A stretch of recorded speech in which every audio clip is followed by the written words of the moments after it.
Hello friends, welcome back to clear concept classes. तो दोस्तों देखिए, आज हम लोग पढ़ने वाले हैं डिफ्यूजन वर्सेस ऑस्मोसिस। ठीक है, तो मैंने पिछले कुछ क्लासेस में ले चुका है डिफ्यूजन का, ऑस्मोसिस का मैंने एक अलग से क्लास ले चुका है। ठीक है, तो उसको आप जाके जरूर देख लीजिएगा। तो हम लोग यहाँ पे डिफ्यूजन और ऑस्मोसिस को एकदम कंपेयर करके जानेंगे आखिर इन दोनों के बीच में डिफरेंस क्या है। ठीक है, तो आइए स्टार्ट करते हैं और जानते हैं हम लोग इन दोनों को। ठीक है, जैसा कि हमने पहले पढ़ चुका है डिफ्यूजन और ऑस्मोसिस। ठीक है, तो मैं आपको लास्ट तक इस वीडियो के अंत तक मैं आपको एक नया कंसेप्ट बताऊंगा। ठीक है, एक नया सस्पेंस टाइप का है जो आपको लगेगा थोड़ा सा अलग है। ठीक है, थोड़ा सा हट गया है वो, उसको हम लोग आज इस वाले में जानेंगे। ठीक है, तो ये स्टार्ट करते हैं। यहाँ पर हम लोग 5 पॉइंट्स है जिसके द्वारा हम लोग डिफ्यूजन वर्सेस ऑस्मोसिस को क्या करेंगे, कंपेयर करेंगे। ठीक है, तो ये देखते हैं। पहला पॉइंट यहाँ पे क्या बता रहा है। पहला है liquids and gases can diffuse over considerable distances। ठीक है, क्या बोल रहा है, जो लिक्विड्स होते हैं और जो गैसेस होते हैं वो क्या कर सकते हैं, वो आसानी से सॉरी, जो लिक्विड्स होते हैं और जो गैसेस होते हैं वो आसानी से एक अच्छे खासे डिस्टेंस तक क्या कर सकते हैं, ट्रेवल कर सकते हैं या डिफ्यूज कर सकते हैं। कौन से, liquids and gases can considerably diffuse over a long distance. ठीक है, ये क्या है, डिफ्यूजन का एक पॉइंट है। और देखिए ऑस्मोसिस में क्या है, water can only be transported over a short distance. क्या बोल रहा है, ऑस्मोसिस में सिर्फ और सिर्फ, देखिए जब हम लोग ऑस्मोसिस का बात करेंगे ना, ऑस्मोसिस में ओ आ रहा है, इसका मतलब ओनली एंड ओनली वाटर। ठीक है, ऑस्मोसिस का जब भी बात करेंगे हम लोग किसको ट्रांसपोर्ट करेंगे, पानी को, वाटर को, H2O को।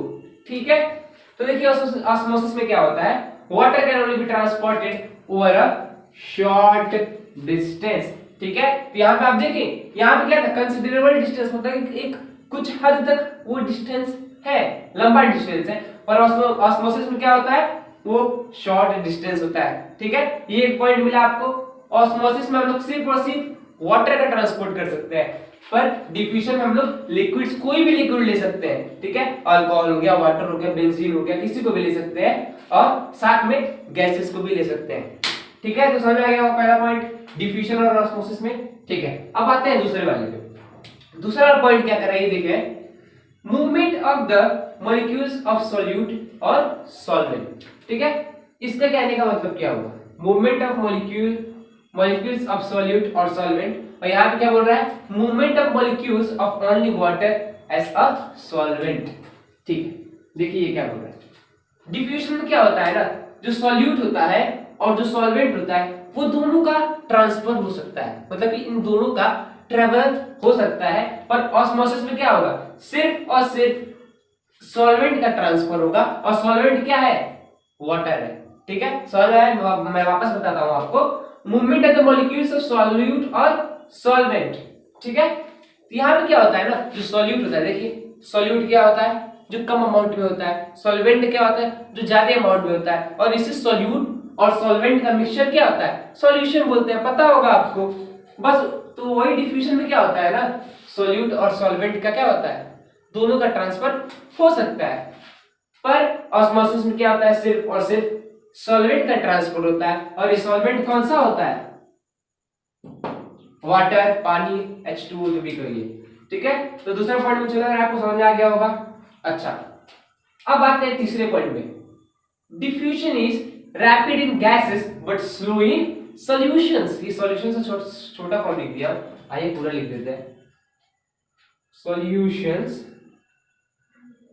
Slow but osmosis is a slow process. तो ध्यान दीजिएगा, rapid in gases but slow in solutions, और ऑस्मोसिस क्या है, पूरा का पूरा स्लो होता है। ठीक है, तो आप समझे डिफ्यूजन क्या होता है, डिफ्यूजन जब गैसेस में होगा, जब डिफ्यूजन गैसेस में होगा तो क्या होगा, बहुत तेजी से होगा, पर जब लिक्विड या सॉल्यूशन का बात आ जाएगा तो थोड़ा सा उसका स्पीड धीरे हो जाएगा।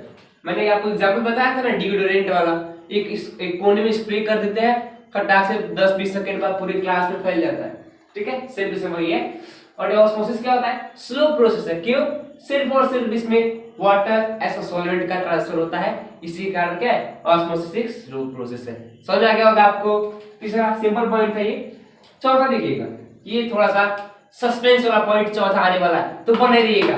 देखिए चौथा क्या है, transport from high concentration to low concentration along a gradient. ठीक है, डिफ्यूजन क्या होता है, डिफ्यूजन में किसी भी चीज का ट्रांसपोर्ट कहां से होता है, हाई कॉन्सेंट्रेशन से लो कॉन्सेंट्रेशन होता है।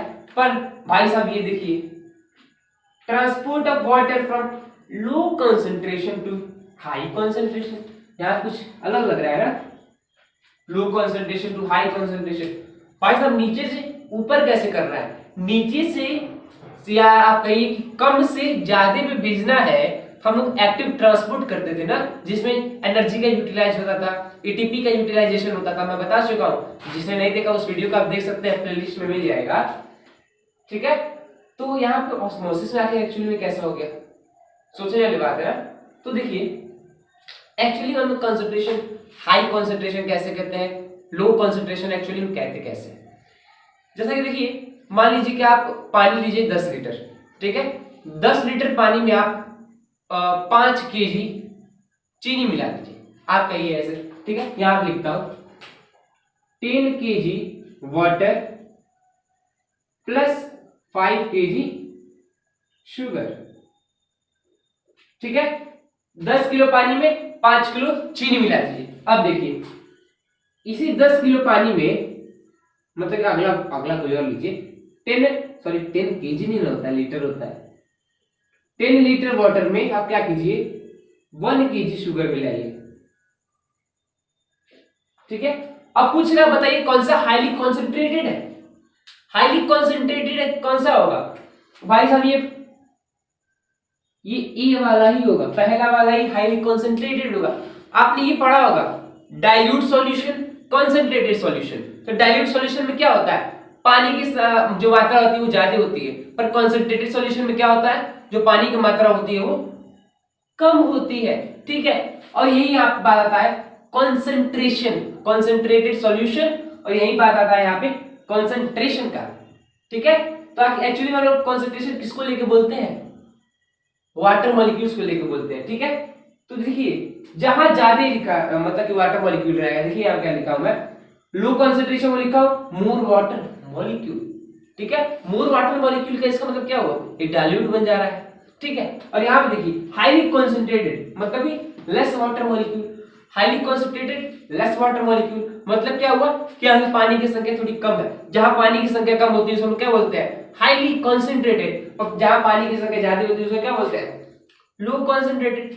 बस बात यही है, इसीलिए हम क्या बोलते हैं, ऑस्मोसिस को लो कॉन्सेंट्रेशन से हाई कॉन्सेंट्रेशन पे ट्रांसफर होता है। ठीक है, और यहाँ पे डिफ्यूजन में देखिए गैसेस का बात हो रहा है, बस सिंपली आप हाई स्लो कह सकते हैं, कोई दिक्कत नहीं है। ठीक है, तो एक्चुअली में आपको समझ में आएगा कि एक्चुअली हम लोग कॉन्सेंट्रेशन किसके हिसाब से लेते हैं। ठीक है, समझ में आ गया होगा आपको। ठीक है, तो इसको मिटा देते हैं, बीच में आ रहा है।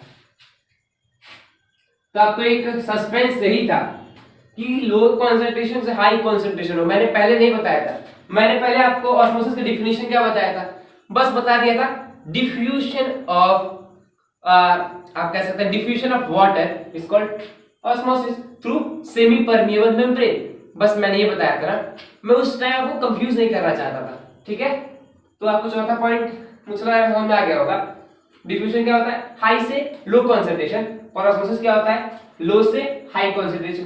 किसके रिस्पेक्ट में, वाटर के अमाउंट के रिस्पेक्ट में। ठीक है, समझ में तो आ ही गया होगा। अच्छा, पांचवा वाले पे आता है ऑकर्स विथ और विदाउट एनी मेम्ब्रेन, और यहाँ पे देखिए सेमी परमेबल मेम्ब्रेन नीडेड। देखिएगा डिफ्यूजन होता है ना, ये यहाँ पे मेम्ब्रेन, कोई भी मेम्ब्रेन या कोई भी बीच में पार्टीशन रहे या ना रहे, कोई इसको मतलब नहीं है, पर इन महाशय को ऑस्मोसिस महाशय को मतलब है। यहाँ पे एक सेमी परमेबल मेम्ब्रेन रहना ही रहना चाहिए, तब भी ऑस्मोसिस टेक प्लेस करेगा, नहीं तो नहीं करेगा। ठीक है, समझ में आ गया। पांचवा पॉइंट एकदम सिंपल वाला है। ठीक है, तो आपको ये पांचों point the comparison between diffusion and osmosis समझ में आ गया होगा।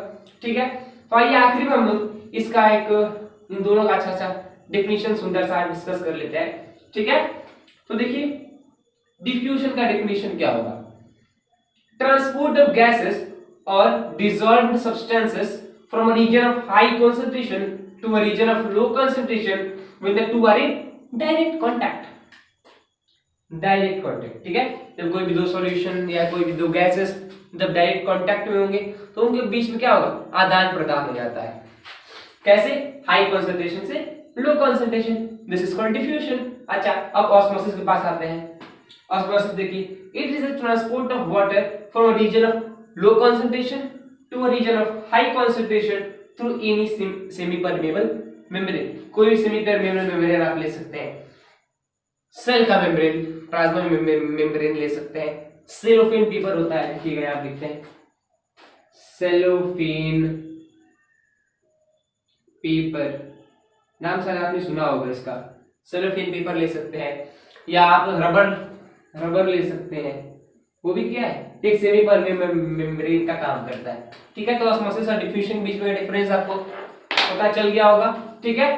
तो मैं कहूंगा आप इसका एक स्क्रीनशॉट ले लीजिए, काफी अच्छा है, दिख रहा है, तो आप ले लीजिए इसका स्क्रीनशॉट, काफी जरूरत दिया पड़ेगा आपको, ठीक है। एग्जाम्स में से आप इसमें से क्वेश्चन आप जरूर एक्सपेक्ट कर सकते हैं, ऑस्मोसिस में से पूछता है। एक्चुअली में मैंने जब बोर्ड एग्जाम दिया था तो ऑस्मोसिस में से एक क्वेश्चन आया था, it can there be chance to come in exam, ठीक है। तो दोस्तों मिलते हैं नेक्स्ट क्लास में, कुछ ऐसे अच्छे टॉपिक्स लाते रहेंगे। धन्यवाद।